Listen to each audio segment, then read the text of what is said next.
Hey guys, Veebat here with another V-Plays, and we are taking out the Ki-88 Japanese Tier 6 Premium.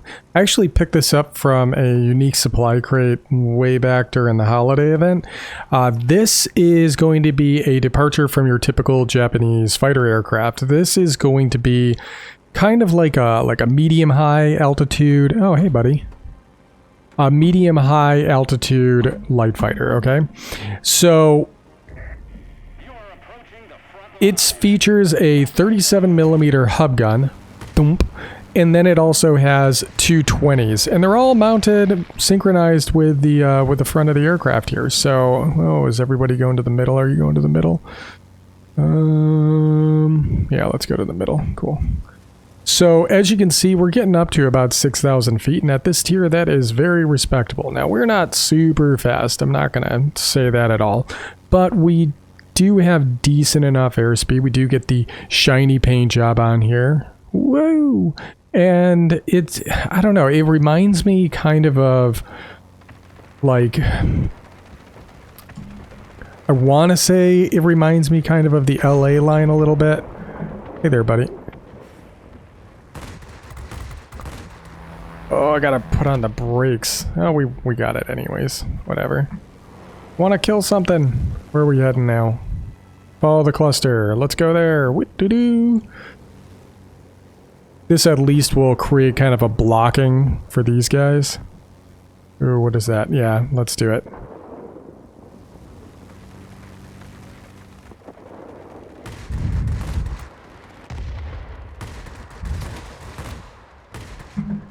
We're getting something on our tail here. Whoa! High five!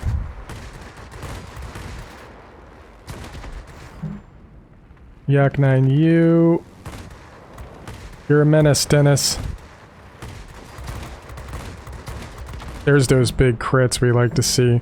Yeah, it feels like it flies a lot like the LA line, but then add in the fact that you've got a gun configuration that is very reminiscent to that of the P-39. So the P-39 also gets a hub-mounted 37, so it just ka-chunks things when it gets a good hit on them. Let's get a little bit of altitude here. The heavy gunning for one of our bombers. Intercepting heavies is a great job for this aircraft. I mean, it's not fast, but it can sit up here and fight these air defense aircraft fairly well. And that guy's moving real slow. Can I get a 37 to connect, please? There we go. Yeah, still a little temperamental, but...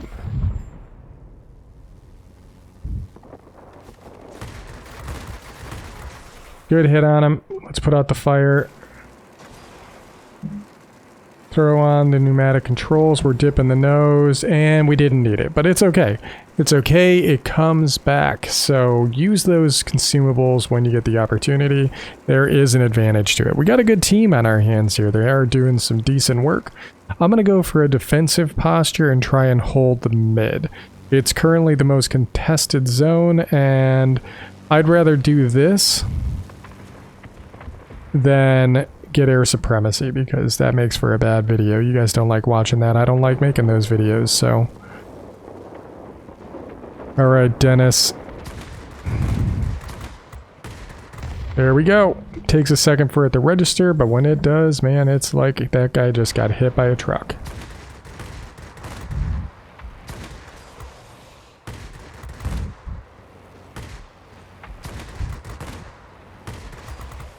LA, that Yak 3 RD.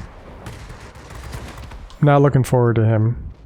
So, the Yak 3 RD, believe it gets a single 23 in the hub, but it gets a rocket booster in the tail. That's what the RD means. But it's still a Yak 3 in every other way. Oh, seriously, Safas? Well, he got the zone, and it kept air supremacy from happening, so I guess it's a worthy sacrifice? So let's formulate my thoughts while we wait for my death to time lapse. So how does this thing play? It plays a lot more like a Levechkin line to me. It has similar maneuverability, so it's like flying like an LA-7 or something like that, or an LA-5. But instead of getting a set of 23s that are relatively inaccurate, you get some pretty decently accurate 23s, and you get a 37mm hub gun, which is much more reminiscent of what you'd see with a P-39 series. Constantly call targets. You want to make sure that your bots, your allies, everybody knows that that's a priority target. And then, bam, there's another human up on the battlefield. People need to be aware that there's a dangerous aircraft. We just took out his engine. That's great. That's going to give my teammate an advantage here. We got a good hit and a fire on that plane. We're coming back around.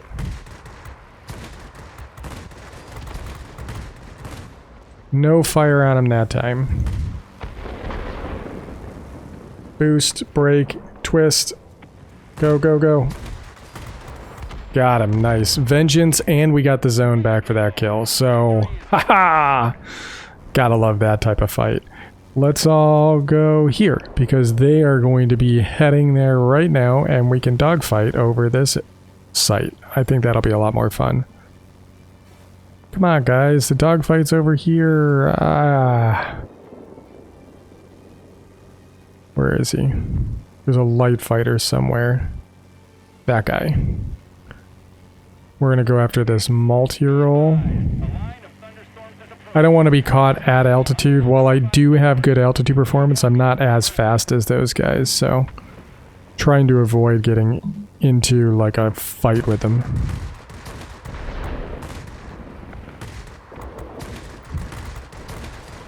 Trying to get that 37 nice and cool so I can get some good hits with it. Temperamental, much like the 39 is. But we managed to get the shots off. Head for the mid. See, I want to keep them in a zone. That's better for us. Otherwise, like, we wouldn't have been able to even get 8,000 points, so... But this is going to be over quick. Boost, boost, boost, boost, boost. Not even going to get a chance.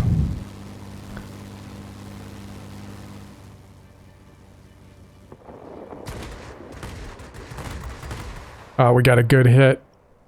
Pilot's out.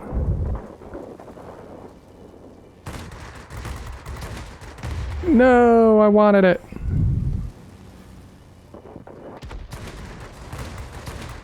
Yeah, finally, right at the buzzer, man. Right at the buzzer. Good one. That got us over 10k. That's what I was hoping for. GG. Those are some solid fights. I feel bad for the enemy team. They really were caught between a rock and a hard place. We had a very solid team. They were calling out targets. They were saying where they were going. They were working as a team. That's important. You got to do that type of stuff. I played a match earlier tonight with a guy named Gigawatt. And that dude, as we were flying, he was in a P-51A, I was in a P-40, and he was calling targets, and I was going with him. Every time he called a target, it's like when you're in a dogfight and you're in these turning battles over a zone, any type of visual cue to get your attention will direct you to that part of the fight, and you can go to the most dangerous threat, you know? So you got to pay attention to that type of stuff. You see a specialized Spitfire coming in while everybody's in a turning broiled fight, that's going to be a really strong platform coming in that's going to be able to chase you even though you're boom and zoom. So you got to focus down those targets, and that's the type of thing we're even doing in that past match.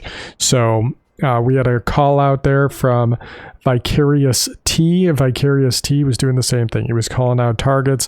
We were telling each other where we were going in the map, and then we were gunning down that Specialist Spitfire and the Yak 3RD because they're dangerous platforms.